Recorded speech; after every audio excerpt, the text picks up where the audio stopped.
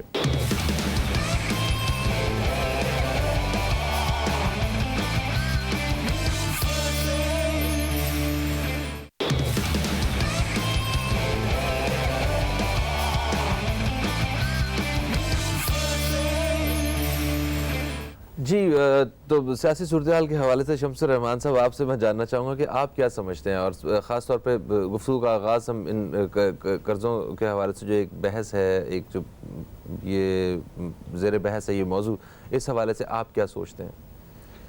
اصل میں تو جی یہ ہماری جو 70 سال کی پوری تاریخ ہے اس میں خود انحصاری پہ کوئی بھی حکمران نہیں گیا.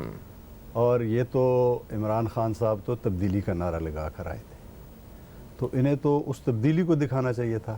اگر انہوں نے بھی ماضی کے حکمرانوں کی طرح قرضے لینے ہیں تو اس سے کیا معیشت, ماضی میں اگر یہ معیشت قرضوں کی بنیاد پر ٹھیک ہونا ہوتی تو 70 سال سے ہم قرضے لے رہے ہیں. آج بھی ہمارا بجٹ جو ہے اس کا بہت زیادہ حصہ قرضوں پہ نہیں, اس کی سود کی ادائیگی میں جاتا ہے. قرض کی پیتے تھے میں اور سمجھتے تھے کہ ہاں رنگ لائے گی ہماری فاقہ مستی ایک دن. یہ تبدیلی ہے آج. اچھا, آپ کو لگتا ہے کہ ایک حکمران وہ اس سارے معاملات ٹھیک کر سکتا ہے؟ جیسے کہ آپ نے کہا کہ پچھلے حکمران بھی اسی طرح ہی چلتے رہے, اور کیا ان کے اختیار میں تھا کہ یہ قرضہ نہ لیتے اور سارے معاملات چلتے رہتے؟ دیکھیں جی, اصل مسئلہ لیڈرشپ کا ہوتا ہے. آپ قوم کو ساتھ لے کر چلیں, یہ قوم پیٹ پر پتھر باندھ لے گی, آپ اپنے پیٹ پر 2 پتھر باندھیں گے. ہم تو مدینہ کی اسلامی ریاست کی آپ بات کرتے ہیں. محمد مصطفیٰ صلی اللہ علیہ وسلم کو لوگوں نے دکھایا میرے پیٹ پر بھوک کی وجہ سے پتھر بندھا ہوئے, تو آپ نے دامن اس کے سامنے کھولا تو اس پر 2 پتھر باندھے ہوئے تھے. تو قوم کو جب آپ ساتھ لے کر چلیں گے تو وہ بھوکا رہنے کے لیے تیار ہو جائے گی. لیکن جب تک آپ خود انحصاری نہیں کریں گے, جب تک آپ قرضوں کو خیرباد نہیں کہیں گے, قرضوں کی معیشت, صورتحال یہ ہے جی کہ عام آدمی پر آپ ٹیکس لگاتے ہیں, ڈائریکٹ ٹیکسز, کنزیومر پر ٹیکس ہے, جنرل سیلز ٹیکس. آپ نے کیا ریلیف دیا ہے عام آدمی کو؟ یہی وہ پچھلے کرتے رہے, یہی آپ کر رہے ہیں. اور صورتحال یہ ہے کہ جو بجلی کے بل ہیں, جو گیس کے بل ہیں, جو دن بدن لوگوں پر بوجھ پڑ رہا ہے, عام آدمی کو کیا ملا ہے اس تبدیلی سے؟ اور اس کا رخ بھی ہوتا ہے نا کہ بھئی ایک رخ ہے کہ چلیں جی کچھ مشکلات کے دن ہیں, کچھ مصائب کے دن ہیں, آنے والے دن بہتر ہو جائیں گے. تو بظاہر تو جب آپ اسی نقش قدم پر چلیں گے جس پہ سٹیٹس کو کے لوگ چلتے رہے تھے, اور آپ بھی سٹیٹس کو کا حصہ بن جائیں گے, کوئی تبدیلی نہیں ہے, کوئی انقلاب نہیں ہے, اور لوگوں کے حصے میں وہی غربت ہے, وہی بے روزگاری ہے, وہی لاقانونیت ہے. لوگوں کے حصے میں تو مصائب ہیں, مشکلات ہیں, لوگوں کے حصے میں خوشیاں کب آئیں گی؟ ٹھیک ہے سر, دیکھیں عوام کی خوشیوں کی بات کر رہے ہیں, عوام کی خوشحالی کی بات کر رہے ہیں, تو اس کے پیچھے وہ کیا ایک راستہ آپ سمجھتے ہیں کہ عوام تک خوشیاں جو ہیں یہ دی جا سکتی ہیں, ان کے حالات جو اس تنگ دستیاں جو ہیں یہ خوشحالی میں بدلی جا سکتی ہیں؟ دیکھیں, انہوں نے بڑی اچھی بات کی کہ ریاست مدینہ, اگر ہم بات کریں اسلام کی, تو اگر ہمارا پڑوسی بھوکا ہے تو یہ ہم پہ فرض ہوتا ہے کہ ہم اس کا خیال رکھیں. یہ پڑوسی کون سا, افغانستان کی بات کر رہے ہیں؟ میں ایک گھر کی بات کر رہا ہوں. اچھا. کیونکہ معاشرہ تبدیل کرنے کے لیے انسان کو خود کو تبدیل کرنا پڑے گا. کیا ہم عوام کی بات کر رہا ہوں میں سب سے پہلے کہتا ہوں ملک, حکومت ساری جو بنتی ہے وہ عوام سے بنتی ہے, ٹھیک ہے نا. عوام تبدیل ہو جائے, حکومتیں تبدیل ہو جاتی ہیں, ٹھیک ہے, حالات تبدیل ہو جاتے ہیں. اگر ایک شخص کھانا کھاتے وقت اپنے پڑوسی کا سوچے, زکوٰۃ دینا سوچے, یہ سوچے کہ میں کسی کے لیے بہتری کروں گا اور خیرات سے بہتر ہے اس کو کام دلائے, بے روزگاری ختم کرے, ملک کی معیشت بدلتی ہے, یہ دنیا کے بڑے بڑے اکانومسٹ کہتے ہیں امپلائمنٹ کریٹ کرے, آپ کی معیشت تبدیل ہو جائے گی. اچھا, روزگار, آپ کا مطلب ہے کہ روزگار دیے جائیں. روزگار کیسے ہے؟ انٹرپرینیورشپ جو ہے, جو انگریز کہتا ہے کہ جی ایسے آئیڈیاز لے کے آئیں جس سے جو ہے عوام, جو بچے, جو یوتھ ہے وہ کام شروع کرے. اچھا آئیڈیاز میں تو یہ آپ تنقید نہیں کر سکتے. دیکھیں آئیڈیاز انہوں نے آپ کو دیے ہیں, آپ کو انہوں نے کہا ہے کہ ہم 1 کروڑ نوکریاں جو ہیں وہ دیں گے, ٹھیک ہے, انہوں نے یہ کہا 10 ارب درخت لگائیں گے, 50 لاکھ گھر بنائیں. آئیڈیاز اس سے بہتر آپ کو پورے پاکستان کی جتنی سیاسی تاریخ ہے اس میں کہیں نہیں مل سکتے. اتنے جو عوام کے لیے اتنے سود مند جو فائدہ مند آئیڈیاز ہیں, ان کے اوپر عمل درآمد کیسے ہو سکے گا؟ اور کیا یہ واقعی اتنے ایسے مطلب پروجیکٹس ہیں کہ ان پہ فوراً کچھ مہینوں میں کام ہو جائے ان پہ؟ دیکھیں یہ ایک پروسیس ہوتا ہے. جیسے آپ اگر چھوٹی سی بات دیکھیں, جب ہم اکنامک کی پالیسیز کی بات کرتے ہیں یا اکنامک گروتھ کی بات کرتے ہیں, ہمارے 4 حصوں میں ڈیوائیڈ ہوتا ہے.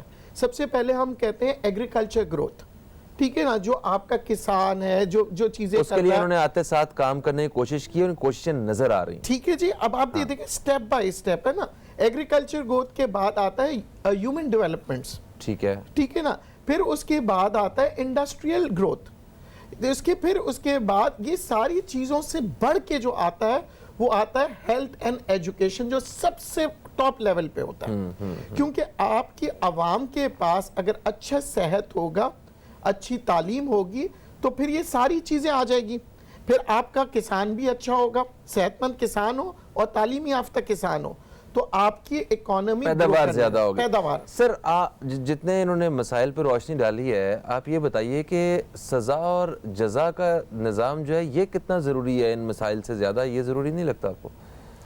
بالکل جی, سزا اور جزا کا نظام بھی ضروری ہے, لیکن اصل بات یہ ہے کہ جمہوریت ایک نظام ہے نا. لوگ آپ کے ساتھ رہیں گے تو آپ سزا اور جزا دے سکیں گے نا.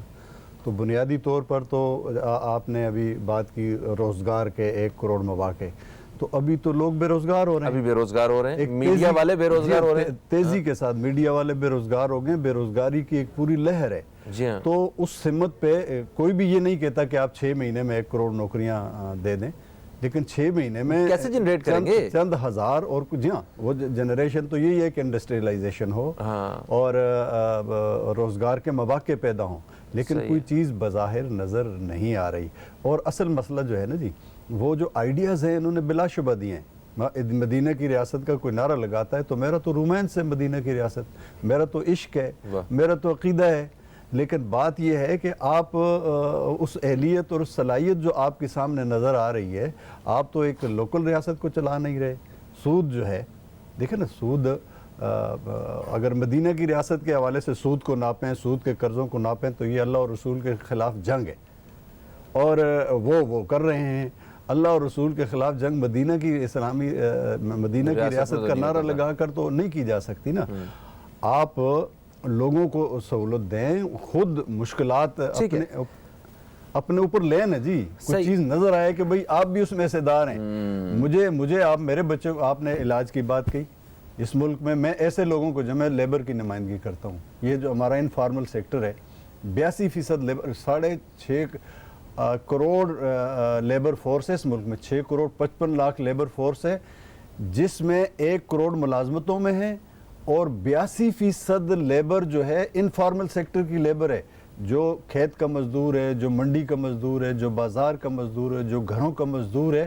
ان کے لیے کوئی سوشل سیکیورٹی نہیں. سر ٹھیک ہے, یہ سوشل سیکیورٹی کیسے مل سکتی ہے؟ کیسے جو ہمارے 6.5 کروڑ لوگ ہیں اور باقی عوام جو ہے ان کو خوشحال رکھا جا سکتا ہے؟ اسی حوالے سے بات کریں گے. آپ لوگ بھی حصہ ڈال سکتے ہیں. کال کرنے کے لیے آپ کو نمبر کا پتہ ہے. ایک چھوٹا سا وقفہ ہے, وقفے سے واپس آتے ہیں تو اپنے پروگرام کو جاری رکھتے ہیں. کہیں مت جائیے, نیوز کیفے دیکھتے رہیے, اب تک دیکھتے رہیے.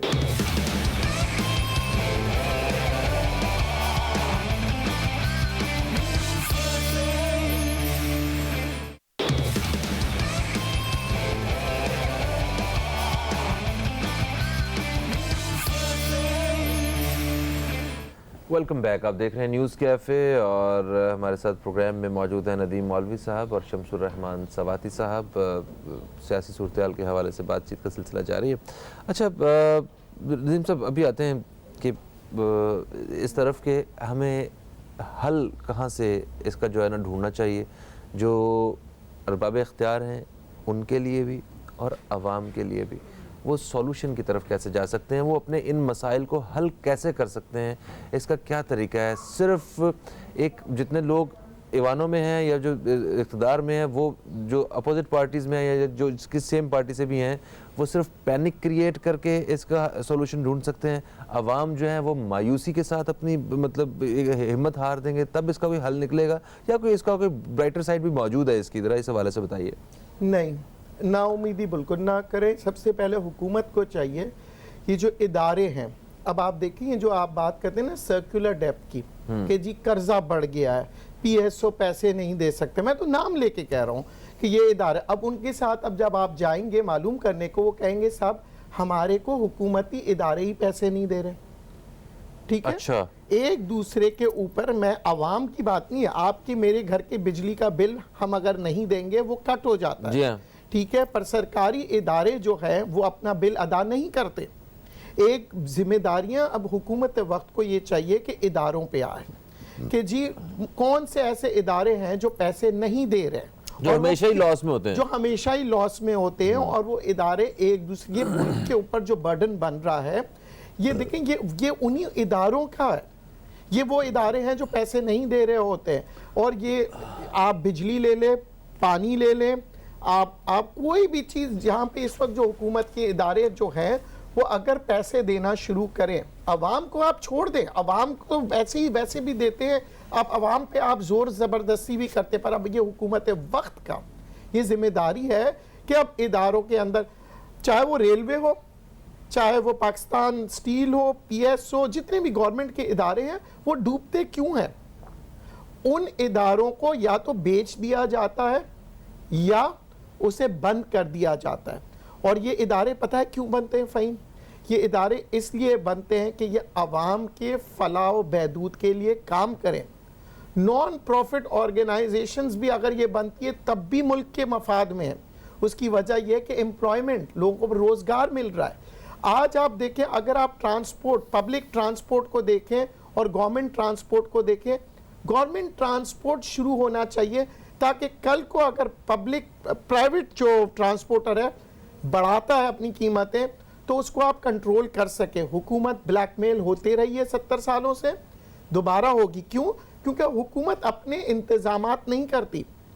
پہلے حکومت کے پاس گورنمنٹ کی بسیں ہوتی تھی بہت زیادہ، اب بہت کم ہے۔ آج اگر پرائیویٹ لمیٹڈ کمپنی جو بسوں کی ہے وہ بند کر دیتی ہے تو آپ کا نظام رک جاتا ہے۔ اچھا، پچھلی حکومت نے تو ویسے بسز وغیرہ کے حوالے سے لوکل ٹرانسپورٹ پہ کام کیا ہے، وہ پنجاب میں کافی کام ہوا ہے، ادھر سندھ میں ابھی کراچی کو دیکھا جائے تو اب یہ ایک ٹرین ڈھابے جی سے وہ جو اپنا ایک ٹرین شروع کی جا رہی ہے، وہ بھی ایک بہت بڑا ایک پروجیکٹ ہے، اور اس طرح کے پروجیکٹ سے ٹرانسپورٹ کے سسٹم کو کافی سپورٹ ملے گی۔ جی، یہ سارے پروجیکٹس پہ اب آپ سٹیل مل لے لیں، آپ کو پتا ہے کہ سی پیک بن رہا ہے، بن چکا ہے تقریباً سارا راستے، ڈیولپمنٹس آ رہے ہیں مختلف ممالک میں، سعودی آ رہا ہے، ریفائنری لگانا چاہ رہا ہے، تو آپ کے پاس سٹیل کی سب سے زیادہ ضرورت ہوگی، آپ اپنے سٹیل مل کو شروع کریں ایگزیکٹلی، تاکہ، اور جو پرائیویٹ کمپنی ہے آپ دیکھیں، چھوٹی سی سٹیل مل کی کمپنی تھی وہ اربوں خربوں میں چلے گئی ہے، تو اور اس کے اوپر چیک اینڈ بیلنس رکھنے کا آپ کا کوئی نظام نہیں ہے کیونکہ آپ کی اپنی گورنمنٹ کا کوئی ادارہ نہیں ہے۔ یعنی کہ سرکاری اداروں کی جو کرپشن ہے اور یہاں کا جو نقصانات اور یہ جو اندر جو وہ کام ہو رہے ہیں ان کو روکنے کی ضرورت ہے، تو اس سے بہت سارے جب نقصان بچیں گے تو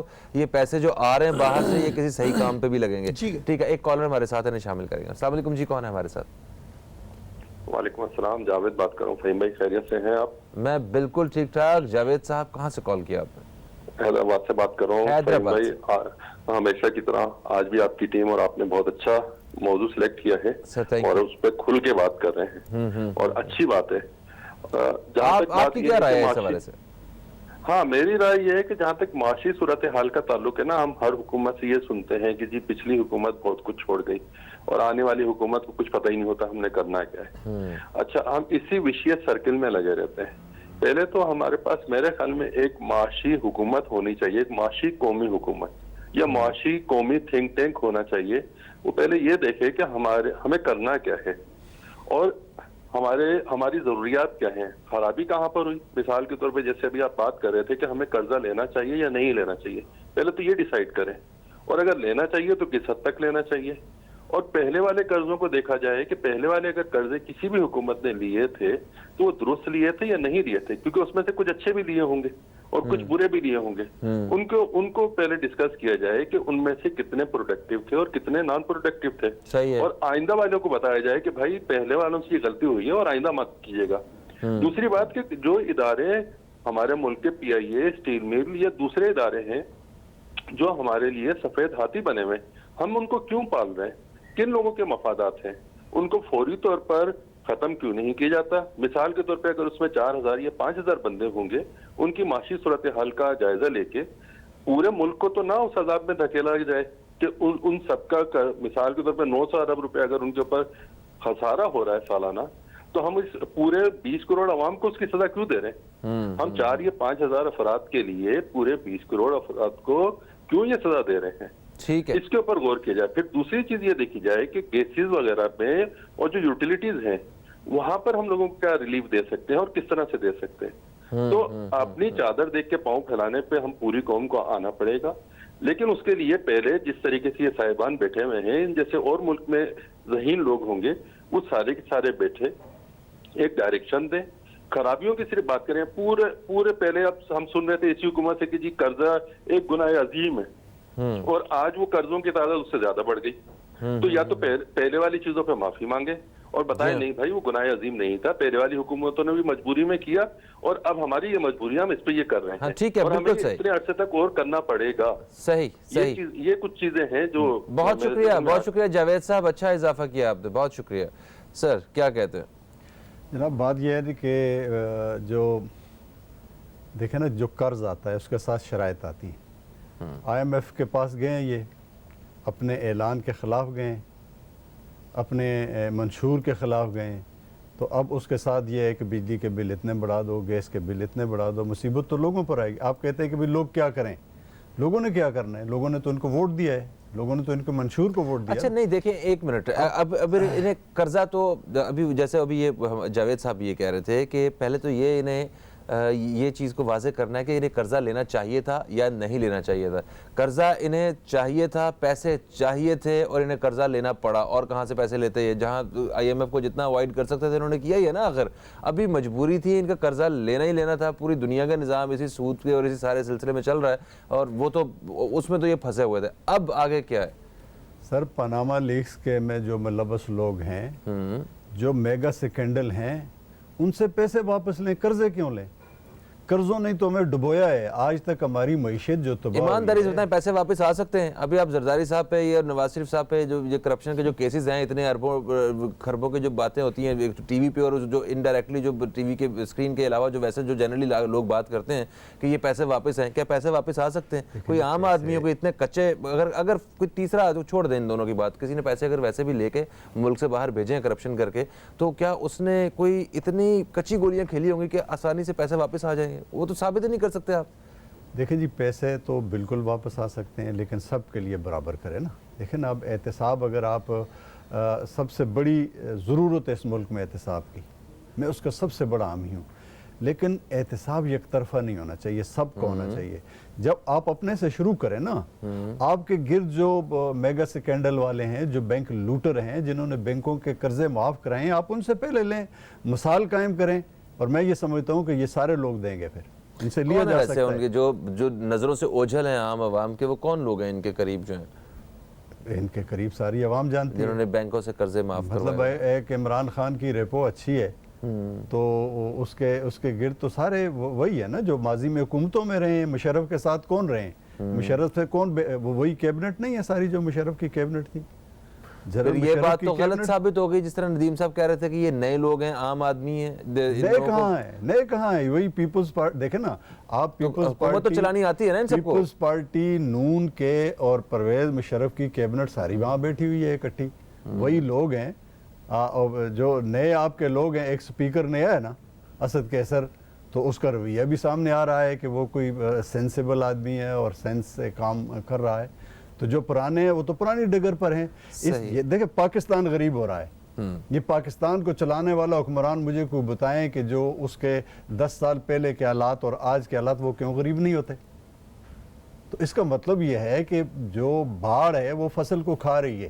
صحیح سر، ایک کالر ہمارے ساتھ ہیں، انہیں شامل کر رہے ہیں. السلام علیکم جی، کون ہے ہمارے ساتھ؟ السلام علیکم، میں مسز رضوان بات کر رہی ہوں اسلام آباد سے. وعلیکم السلام Mrs Rizwan, thank you so much for calling. بالکل ٹھیک، کیا کہیں گے آپ؟ سب سے پہلے تو یہ آپ ہمیشہ ایسا کوئی ٹاپک کھینچ کے لاتے ہیں کہ دل چاہتا ہے کہ اس پہ بات کی جائے اور ہاتھ نہیں رکتا فون کرنے سے. یقین کریں آپ اس وقت ہر پاکستانی کے دل سے یہ آواز نکل رہی ہے کہ آخر جو وعدے کیے گئے تھے کہ جب ہم آ جائیں گے تو یہ ہو جائے گا، وہ ہو جائے گا. چلیں ٹھیک ہے، ہم یہ نہیں کہتے کہ کوئی جادو کی چھڑی ہے ان کے پاس، لیکن یہ تو اپنے پرانے سلسلے کھول کے بیٹھے ہوئے ہیں کہ ہم اس کو بند کر دیں، اس کو بند کر دیں. عوام جو پاکستانی ہے وہ یہ نہیں جانتی کہ ان کا کس کے ساتھ کیا مسئلہ ہے، اور وہ یہ نہیں دیکھیں جو بھی پاکستان کو ڈیمیج کیا گیا، اگر یہ کہتے ہیں کہ نقصان پہنچایا جن لوگوں نے پرانی پارٹیز نے، تو یہ تو اداروں کا کام ہے، یہ ان پہ چھوڑ دیں. ہمارے منسٹرز کہتے ہیں وہ پکڑا جائے گا، یہ ہو جائے گا، وہ ہو جائے گا. آپ اپنی ذرا ہمیں پالیسی دکھائیں کہ آپ لوگ کیا کر رہے ہیں پاکستانیوں کے لیے. ہر چیز کا وعدہ کیا جاتا ہے، گھروں کا وعدہ کیا گیا، آج بھی بے گھر لوگ گھوم رہے ہیں سڑکوں پر.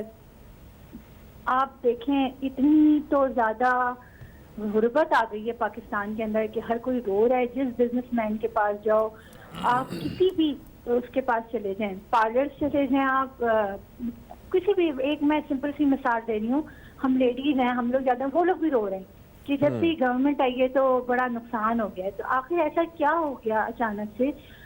قرضے نہیں لینے تھے ان لوگوں نے، آپ قرضے بھی لینے پہنچ رہے ہیں اپنے، یعنی جو وعدے کیے تھے ان پہ تو یہ تو قائم ہی نہیں ہے. ٹھیک ہے، اور بس یہ ہے کہ آپ کا پروگرام تو بہت اچھا ہوتا ہے، اس کے اندر بولنے دیا جاتا ہے اور سننے کے لیے بھی بہت اچھا ملتا ہے. Thank you so much. کتنی تعریف کی جائے تو کم ہے. Thank you so much Mrs Rizwan, بہت شکریہ آپ کا. جناب دیکھیں یہ بڑی اچھی بات کہی فہیم کہ قرضے لے لیے اب کیا ہوگا. نہیں، دوسری بات دیکھیں، عوام انٹرسٹڈ نہیں ہے کہ آپ ایک دوسرے کے ساتھ لڑے. عوام انٹرسٹڈ ہے کہ عوام کے لیے کیا ہو رہا ہے. جیسے کہ میں آپ کو بتاؤں، سندھ گورنمنٹ نے ایک اچھی پالیسی بنائی، ٹھیک ہے، اس کے لیے انہوں نے وقت نہیں لگایا، اور میں سلوٹ کرتا ہوں اس پالیسی کو کہ اگر ایکسیڈنٹ ہو جاتا ہے، آپ کے چیف منسٹر صاحب جو سندھ کے، انہوں نے کہا کہ اگر ایکسیڈنٹ ہو جائے تو ہسپتال سب سے پہلے اس کا علاج کرائے گا. ٹھیک ہے، کوئی پیسے نہیں لے گا، کوئی ایف آئی آر کا سلسلہ نہیں ہوگا. یہ ایک اچھا ایکشن لیا گیا. تو ایسے ایکشنز جو ہے نا، دیکھیں ہر جگہ ہونے چاہیے. جیسے عمران خان صاحب نے ایک ایکشن لیا، شیلٹر ہوم بنایا کہ جی غریب آدمی ہے، ٹھنڈ میں مر رہا ہے، چادر نہیں ہے. دیکھیں ایسے ایکشنز جب لیں گے تو وہ معیشت پہ ضرور اثر آئے گا. اس کی وجہ یہ ہے کہ ایک آدمی کسی ہسپتال میں جاتا ہے تو اس کا بعض وقت پورے مہینے کی تنخواہ اس ہسپتال کے اخراجات دینے میں نکل جاتی ہے. ایسے ہی ایسے ہی. تو یہاں آتا ہے اب ریمیڈیل. اب ہمیں یہ سیاست سے ہٹ کے کہ یہ چور ہے، وہ چور ہے، ایک دوسرے سے لڑ رہے ہیں، تعصب پسندی. اب حکومت کو اور اپوزیشن کو دیکھیں، یہاں اپوزیشن بھی ہے، حکومت بھی ہے. پیپلز پارٹی نے اچھا کام کیا، آپ بھی مانتے ہیں، میں بھی مانتا ہوں، میں ایک تجزیہ کار ہوں. عمران خان نے ایک اچھا کام کیا شیلٹر ہومز کا، آپ بھی مانتے ہیں، میں بھی مانتا ہوں. اب ہمارے سیاستدانوں کو میچیورڈ ہونا چاہیے اور ڈیولپمنٹس کی طرف آئیں. بالکل صحیح ہے سر. یہ ڈیولپمنٹ کیسے ہو سکتے ہیں شارٹلی؟ آپ کے پاس کیا سولوشن ہے، کیا سجیشنز ہیں، ذرا اس حوالے سے بتائیے. سر دیکھیں، بات یہ ہے کہ قوم کی امید کو، قوم کی آس کو نہ توڑیں. جو مطلب قوم نے عمران خان سے امیدیں وابستہ کی ہیں. قوم کھڑی ہوگی تو ہم اس بحران سے نکل جائیں گے. قوم مایوس ہو جائے گی تو ایک تباہی آ جائے گی. ہم ماضی کے بہت بڑے بحرانوں سے گزر کر بہت بڑے نقصانات اٹھا چکے ہیں.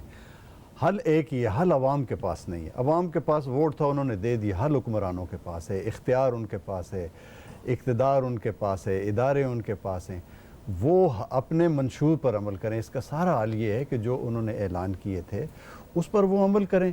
اور ڈیولپمنٹ کا تو یہی ہے کہ خود انحصاری کی طرف جب آپ طے کر لیں گے جی کہ ہم نے کسی پر انحصار نہیں کرنا، ہم نے اپنی ذات پر انحصار کرنا ہے، خود انحصاری کی طرف آئیں. خود انحصاری کی طرف آئیں گے، روزگار کے مواقع بھی پیدا ہو جائیں گے، ملک بھی ترقی کرے گا.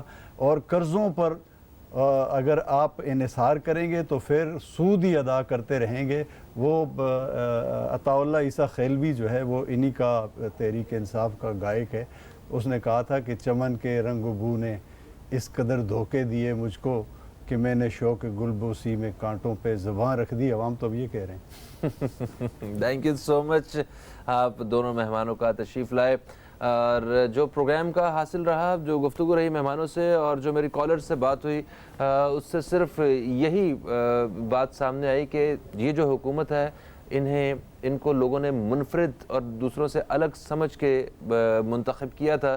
انہیں اپنے آپ کو منفرد رکھنا ہے تو انہیں اپنے کیے ہوئے وعدے پورے کرنے ہوں گے, نہ کہ پچھلی حکومتوں کی طرح اسی طرح وعدے دھرے کے دھرے رہ جائیں گے. عوام تک کوئی فائدہ, ان کے لیے خوشحالی نام کی کوئی چیز نہیں رہے گی, تو کوئی فرق, منفرد نہیں ہو سکیں گے. یہ آپ کو کام کرنا ہے اور سولوشن حکومت کے پاس ہی ہے, انہوں نے ہی کچھ حل نکالنا ہے. عوام کے پاس صرف ووٹ تھا, وہ دے چکے.